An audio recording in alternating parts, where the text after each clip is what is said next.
Hello, welcome. I'm so happy you're here. In this video, we're going to talk about what is the law of assumption. I'm going to give it my explanation through my lens, how I use the law of assumption, how you can personally use it to manifest anything you want. Before I jump in, I want you to know that I have 3 free ebooks all linked below. I'm actually going to link them up here as well. And I also have courses linked below. There's 19 self-study courses that will help you manifest anything you want. They are all categorized down there in the description, so if you want to check them out, go for it. Okay, let's talk about the law of assumption. For many of us, the law of assumption, when we came to understand it or came to even know about it, it was a game changer for us when in the manifesting world. And that's because it rings true for many of us. I think a lot of us realized when we learned about the law of assumption, oh my gosh, this feels real. This feels like this is true. So what is the law of assumption? First of all, it came from Neville Goddard. And essentially what it is saying is that what you assume to be true will become true. That's what manifesting is. So let's look at what this means. What you assume to be true. What does that really mean? That means what you believe.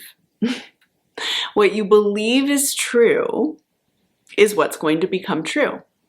Now, sometimes people get intimidated by the word belief and they feel freaked out that they have to believe something is true. But really, when we are manifesting, even if you're changing your thoughts with affirmations, the reason you're changing your thoughts is to create a new belief.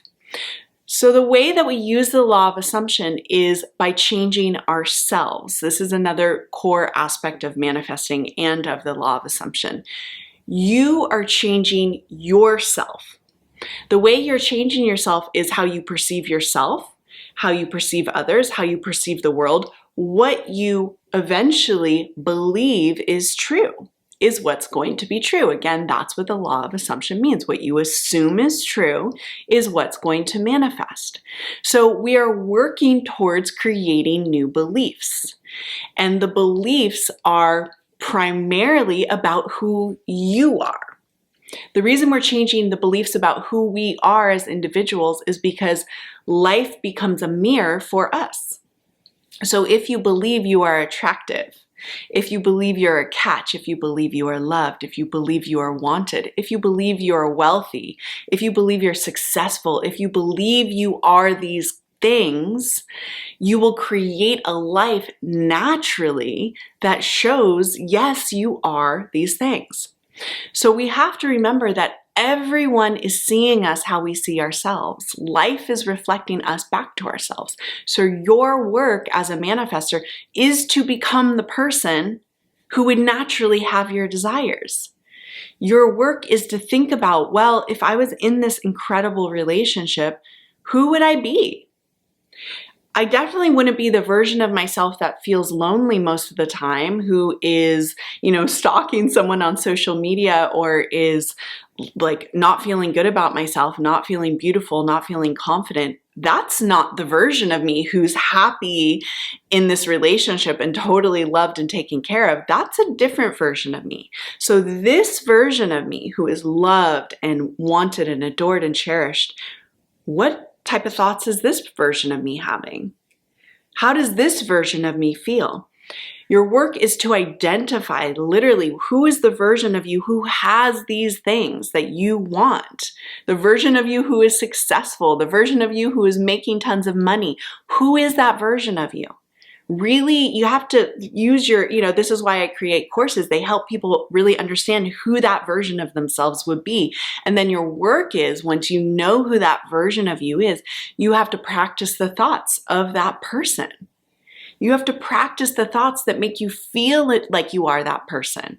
You have to practice the embodiment. What all that means is you think and feel the same way. You have to practice being that version of yourself. And if you're walking around in the world as that version of yourself, guess what's going to happen? You become that version of yourself, and all of the desires that match that version of you come to you. That's how manifesting works. So it's all about changing yourself. The law of assumption is really, who do you assume you are? You have to be really honest with yourself. And if you're assuming that you are not loved, or you're assuming that you're not successful, if you're assuming you don't have the things you want, you have to change your inner world using techniques to start assuming that you are loved, to assume that you will be loved, to assume that you are successful, that you will be successful. You have to step into that new version of yourself.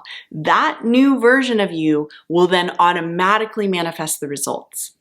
So you just have to change yourself and the results will follow. This is all what the law of assumption is. This is what manifesting is. This is what I teach in everything that I teach. You become that new version of you. So this year is a great year, or it's a great time of year, the beginning of the year, to really get clear on who do I want to be? Who do I want to be? Write down the categories of your life. Who do I want to be in love? Who do I want to be in friendships? Who do I want to be in money? Who do I want to be in career? What's the truth of who I want to be? Now you have to start practicing being that person now. Practice the thoughts, practice the feelings. It will become beliefs, and when it's beliefs, you will manifest that reality. Thank you so much for being here with me. I love being here with you. I'll see you soon. Bye.